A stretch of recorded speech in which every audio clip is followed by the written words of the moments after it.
Hickok 45, and it's a 1911 day at the compound. Oh, look at that.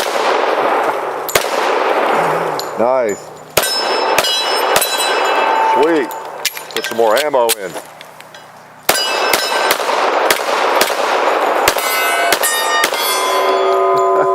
Let's grab this magazine before I step on it with my big foot. Yes, it's 1911 day, and we have a Smith Wesson 1911 E-Series. Okay, I've had a lot of requests to get one of these, thanks to Tennessee Gun Country up in Clarksville, who lent us this one. We have one. How's that? And it is a pretty gun. Take a look at this thing. We appreciate them lending that to us. And Federal. This is a pretty 1911. I think it is, except I'm not crazy about rails on 1911s, but I see their practical value. You may not like the serrations, you know, scallops or whatever there, but I don't know, they're kind of interesting, and they feel good, they work, they match up with the grips and everything. So, of course, I'm old school, so I'm still having a hard time accepting that Smith & Wesson makes, not only do they make a 1911, but it's supposed to be a good one.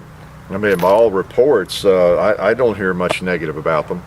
And I mean, you will hear negative about anything, right? But generally speaking, they're supposed to be good ones and made well, you know? So it's kind of like me thinking about Glock making a revolver or something, or, you know, Winchester making a 1911. It's just, it doesn't quite compute yet. For me, I've never owned one, but I have observed them, and I know that they're pretty popular, and everybody's making 1911s, you know, really. It's kind of like ARs. So I guess you have to trust someone who's been making guns a long time as much as anybody that's going to get into the AR market or the 1911 market. But this is a pretty cool gun. If you look at some of the features of it, I mean, the grips are gorgeous, I'll have to say. They are gorgeous, and they're laminated, they're nice. You got your ambidextrous safeties, and you've got your serration area, your Novak sights, which I tend to like. They've got tritium inserts, which don't jump out at you. You know, my usual criticism of night sights. In the daytime they don't, at night they do. And you got checkering. You know, you got these are run $1,400, I think. So kind of what you have here is, if you're more familiar with, say, the Colt line or something, you've got kind of a nice Series 80 or 70 gun, pistol, with some enhancements, you know, your sights and your night sights, and of course your checkering, those kinds of things, which, you know, add a few $100s to it. So, and Smith has a different extractor system, supposedly better and stronger than the old John Browning or the Colt version. And that is one of the weak links in a 1911. Of the problems John and I have ever had with functioning on 1911s, seems like most of the time it comes back to the extractor being, you know, not tuned correctly, or too loose, loosening up, or, you know, whatever. So pretty gun, really is. Pretty nice trigger, not the very best, but a pretty nice trigger, because this is not a custom gun. This is just one of their offerings, this E-Series, and it's seems to be made pretty well. It does have the full-length guide rod, which I don't like. Makes it a little harder to break down. But let me take a shot or two here with it. Variety of magazines. We've got some Wilson Combat there mostly, and then I don't know what that one is, Metal Form or somebody, Metgar, and then some Brownells mags I bought. They seem to work. Okay, take a couple of shots here. Try those Brownells magazine. All right. Now the only problem, the criticism I have of the gun is I think the sights are, in my shooting of it, it seems to shoot left for me. And I don't want to mess with the sights. The guy who owns this, it looks like the front sight is moved over to the right a little bit. And the rear sight looks like it's centered. And it wants to shoot left for me, even when I really focus, generally speaking. But I'm not going to mess with the sights. I'll just live with it for today, okay? Gives me an alibi. That ammo can needs another bullet hole in it. Yeah, sure does. Cowboy needs another one. Yeah, I tend to shoot over there on the left. I'm holding right in the middle. At least I thought I was. go. Big old 45. Did I say that? I think you can tell, right, from those big bullets. You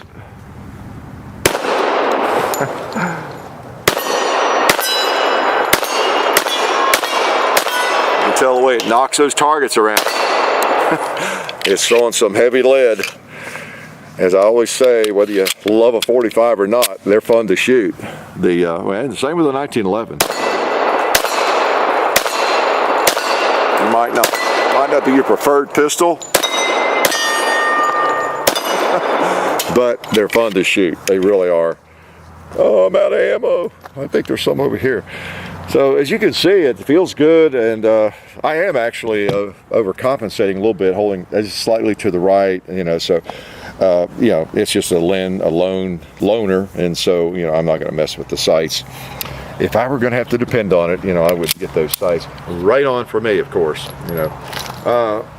I can't believe we've never had one of these, you know, here at the compound, and I think someone maybe offered us one sometime we never did follow up on, perhaps, but just not many of them have come through.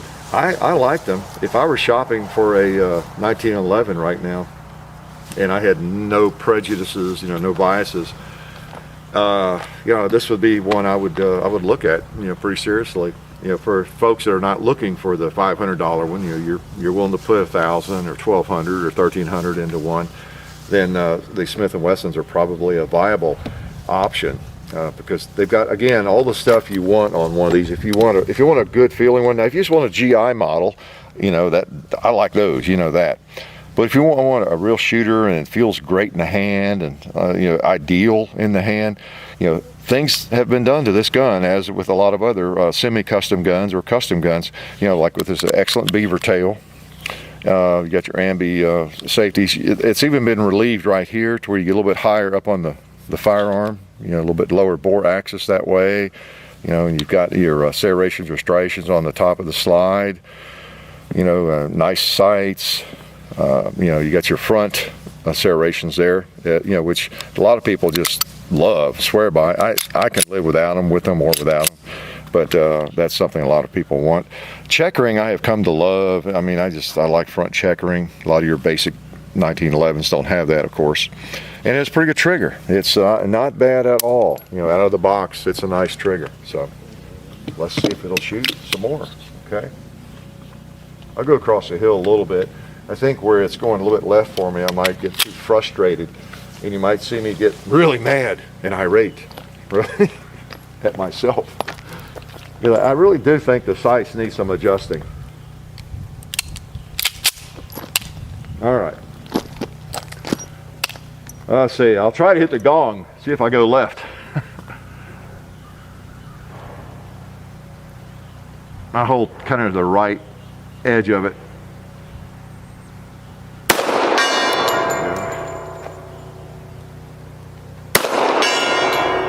I'm holding on the right edge.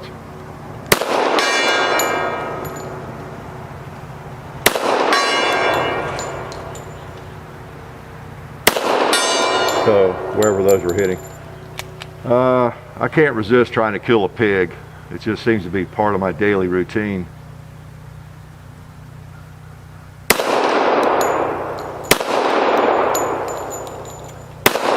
I do a little hog hunting, you know. I don't even have to go to Texas to hunt hogs. They're right here. You notice I'm trying to fatten them up. I've got them some straw there. Make them easier to hit, you know, if they get bigger.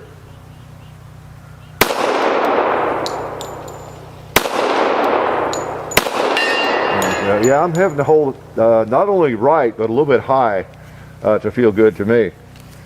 But not on the cowboy. He's close enough, I don't have to worry about it too much. Yeah. Oh man, I've got another round. Let's just fire another magazine. Let's put several in this burn, or how about on the coffin? That's appropriate, right? I'm gonna kill that coffin. Nice trigger, and yeah, boy, you can crank them out. I just realized we got a couple of 2 liters, so I'm gonna have to load a couple more, if you don't mind, Demi. I'll put, I kind of like these Brownell's mag. We're not selling Brownell's mags, but I ordered several of those, I don't know, a couple months ago. They have a good feel. Spring feels nice and strong, and the follower and everything, so seems like they're made well. I always love to see another, I don't know how long they've been making these, but I love to see as many good quality 1911 mags as I can on the market. Back when I got into 1911s in the 70s, if you weren't using a Colt magazine, just forget it. You're going to have malfunctions. But aftermarket suppliers took care of that. Chip McCormick, Wilson Combat, others, and Ed Brown. There's a lot of good ones now, I guess. Okay, yeah, I got to load 3. Sorry. I know y'all are trying to get to dinner and everything, but you know me, I get some 230 grain slugs out here on the table, furnished by Federal. I just have to sling them. Okay, that's good. Okay, Smith Wesson, who'd have thunk it? I still think of them as revolver makers, although they've made a lot of different semi-automatics, going back, that was it, model 59 at first, one of the first high capacity, quote, high capacity 9mm. So they've been around a long time in this business of semi-automatics, but not in the 1911 market all that long. I guess, what, maybe 8-10 years? It's been that long since they came out with some of these? All right. Let's put one in the chamber, put it in this high dollar holster. Again, with the rail, I don't really have a 1911 holster that will handle a rail, so I just have to make do. All right, gotta love a 1911. Let me grab it in slow motion and pull it out and shoot something. Couple of, yeah.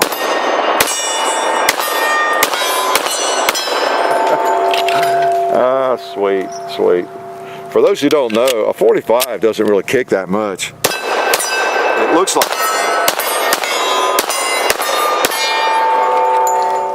but it really doesn't kick as much as a 40, generally speaking. Okay, big old bullet, big old,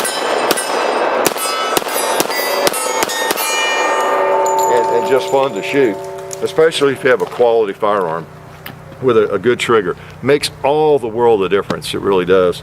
And that's one thing about it, for a carry gun, I like a pull and shoot, without safeties and things generally. I mean, I can orient myself to a 1911. I've carried them and they're fine. One of the advantages of that, though, even though you have a safety, you have an extra step to keep in mind, is once you do let that safety off, you generally have a trigger. You can have, if you don't on yours, you can have it modified, gunsmithed to the point where it's a thing of beauty, and it's hard to miss with it. That's one of the advantages of a 1911, the trigger. It's just like with a nice revolver in single action, with it's just a really light break. So that's the thing you can get, because you got that safety if you want it. But yeah, my impression is these are nice guns, and that's the impression I think most people have. That the mental block, Smith & Wesson making 1911s, it's like Glock coming out with one. You've seen that picture circulate on the internet. I mean, it's kind of a why not though. If somebody wants to make one, they can do a good job. Have at it. More the better. A pretty gun. With that, again, I've got a mental block against the rails. If I could take that rail off of there, and I don't know, they probably have a model without the rail like this, it'd be a beautiful gun to me, in my eyes. Honestly, a gorgeous gun. The rail, has an impact on that for me to some extent. But if you need a rail, you're going to put your flashlight on that. It's hard to beat.